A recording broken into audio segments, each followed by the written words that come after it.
The fourth of our pubs is none other than the Griffin, which was instantaneously my favourite upon laying my eyes on it.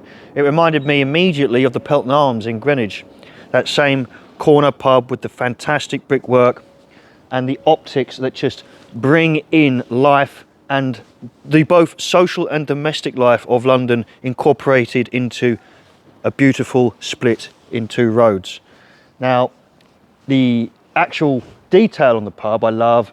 I could talk about it all day. The hanging baskets, the beautiful sign, and we can see it's actually called the Griffin, which would mean not only is it a historical reminder of the stadium itself, but if you are a Brentford football fan, this is most likely going to be the most nostalgic public house you could see or go in, because the name alone is going to remind you of exactly where you are. Never mind coming out and walking among the terraced houses which once surrounded the famous Griffin Park. This probably is a much greater representation of Brentford Football Club and its memories than the new stadium will ever be. We're going to go in and have a look and see what it's all about.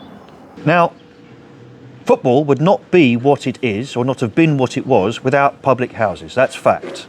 There would be no Arsenal without what happened at Woolwich. There would be no Chelsea without the Rising Sun.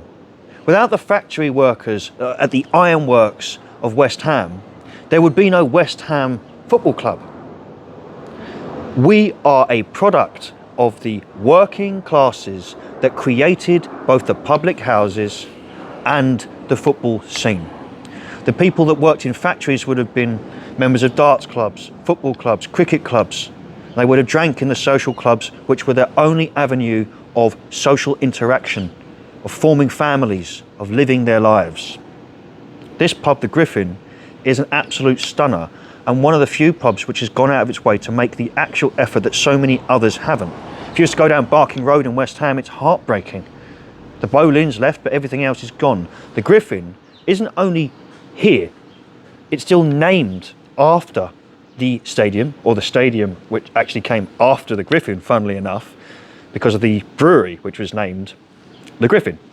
But it has something even more special here, which is something that many people would have probably loved to have done before modernism caught up with their stadiums, which is they have an actual seat here. Now, who knows how many people from these terraces and beyond actually sat on that seat. And at risk of getting a wet backside, shuffling over to the puddle just for you, I'll also point out the obvious, which is Brentford Football Club. And that's absolutely fantastic when you compare it with so many other places, which I won't name, which haven't made the effort.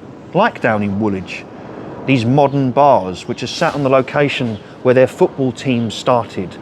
And the more their football teams become commercial, uncultured and so on, the further the pub scene slips from them.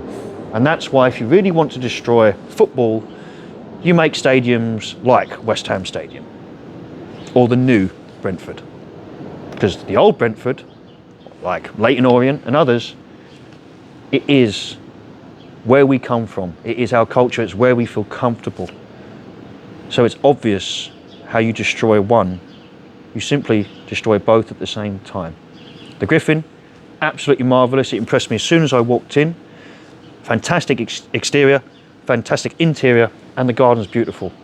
And before we do bugger off, we're going to have a look at the inside, just to remind you, landlords and people outside Britain, what a public house is supposed to look like.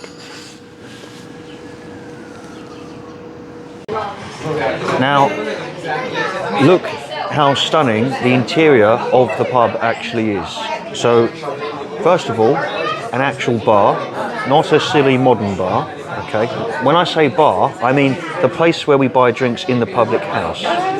Some people call their pubs bars. This new thing called bars, which I can't stand. Now, even if we look in here, look inside the bar, the detail around the woodwork is lovely. All around where the scotch is and what have you. Up here, the way that the glasses sit behind, the glazed windows. That's absolutely lovely. Now we can't show you everything because we disturb people. There's a beautiful fireplace over there, which sits just under the classic pub mirror where you get the writing on the mirror. Look at the floor. Turn around, Dan. Look at the carpet.